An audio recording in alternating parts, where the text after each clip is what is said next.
ഞാനൊന്ന് എൻ്റെ വീട്ടിൽ പോയിരുന്നു. അപ്പോഴും അമ്മ പറഞ്ഞു എല്ലാവരും കുട്ടികളൊക്കെ ഉണ്ട് പുഴയിൽ കുളിക്കാൻ പോയിട്ട് നീ പോന്നിട്ട് പോടുമെന്ന് പറഞ്ഞു. അപ്പോൾ എനിക്ക് പഴയ ഓർമ്മ വന്നു. നമ്മളൊക്കെ പുഴയിൽ തന്നെ ഏത് കാലം ഉണ്ടാകുക. അപ്പോൾ നമ്മുടെ വീട് പുഴേൻ്റെ സൈഡിലാണ്. പിന്നെ പുഴക്കരയില്ല നമ്മളെ വീട്, നമ്മളെ തറവാട്, നമ്മൾ ജനിച്ച് വളർന്നൊക്കെ എവിടെയാണ്. അപ്പോൾ പുഴേൻ്റെ ഓർമ്മ എന്ന് പറയുമ്പോൾ നമുക്കത് പഴയ കാലഘട്ടത്തിലേക്ക് നമ്മൾ പിന്നെ അങ്ങനെ അങ്ങ് പോകും. അപ്പോൾ ഞാൻ ഒറ്റ ഓട്ടം അങ്ങ് വെച്ച് കൊടുത്തു.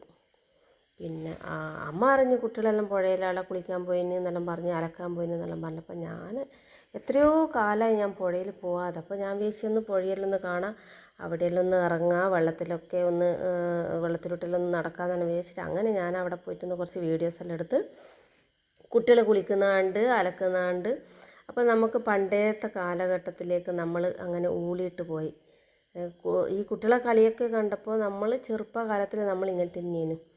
എന്തൊക്കെ കളികളാണെന്ന് അറിയുമോ പുഴയിൽ നിന്ന് കളിക്കൽ. പിന്നെ അവിടെ ഒരു മരം ഒടിഞ്ഞ് വീണിട്ടുണ്ടായിരുന്നു, വലിയ മരമാണ് കേട്ടോ. അപ്പോൾ ഞാനതിൻ്റെ മേലെ കുറച്ച് സമയം ഇരുന്നു. പിന്നെ അതെങ്ങനെയാണെന്നറിയില്ല, എന്നാൽ വെച്ചാൽ മണ്ണൊക്കെ ഇളകി പുഴയിലൊക്കെ എല്ലാം മറിഞ്ഞ് കിടക്കുക. അപ്പോൾ നടക്കാൻ വരെ വഴിയില്ല കേട്ടോ, പുഴയിലേക്ക് ഇറങ്ങാനുള്ള വഴി പോലും ഇല്ല. അപ്പോൾ എല്ലാം ഇടിഞ്ഞ് താണിരിക്കുക.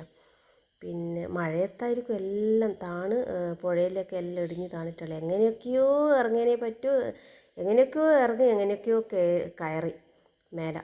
അപ്പോൾ ആ മരം വലിയൊരു മരമാണ്. കുട്ടികൾ അതിൻ്റെ മേലെ കയറി തുള്ളലും നീന്തലും കളിയും ഒന്നും പറയണ്ട, നല്ല രസമുണ്ടായിരുന്നു. നല്ല നമ്മളെ പഴയകാല ഓർമ്മ. എന്തൊരു തണുപ്പാണെന്നറിയാമോ ആ വെള്ളത്തിന്, എന്തൊരു സുഖമാണെന്നറിയാമോ അതിൽ നടക്കുക.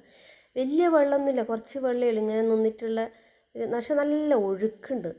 അപ്പോൾ അവിടെയുള്ള കുട്ടികളൊക്കെ കാണാൻ വന്നിരുന്നു.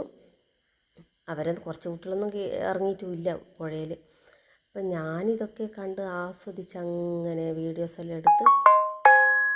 പിന്നെ ഇതൊന്നും നമുക്ക് മറക്കാൻ പറ്റാത്തതല്ലേ, നമ്മൾ പഴയ കാലത്തേക്കുള്ള ഒരു ഇത് നമുക്കിതൊരിക്കലും മറക്കാൻ പറ്റില്ലല്ലോ. അപ്പോൾ എനിക്ക് പൊന്നം പുഴ എന്ന് പറയുമ്പോൾ നമ്മളൊക്കെ കളിച്ച് വളർന്ന ഒരു പുഴയുണ്ട്. ഇത് അവിടേക്ക് പോകുന്ന വഴിയാണ്. അങ്ങനെ ഞാനിത് ഒന്ന് വെറുതെ വീഡിയോ എടുത്ത്, അത്രയേ ഉള്ളൂ.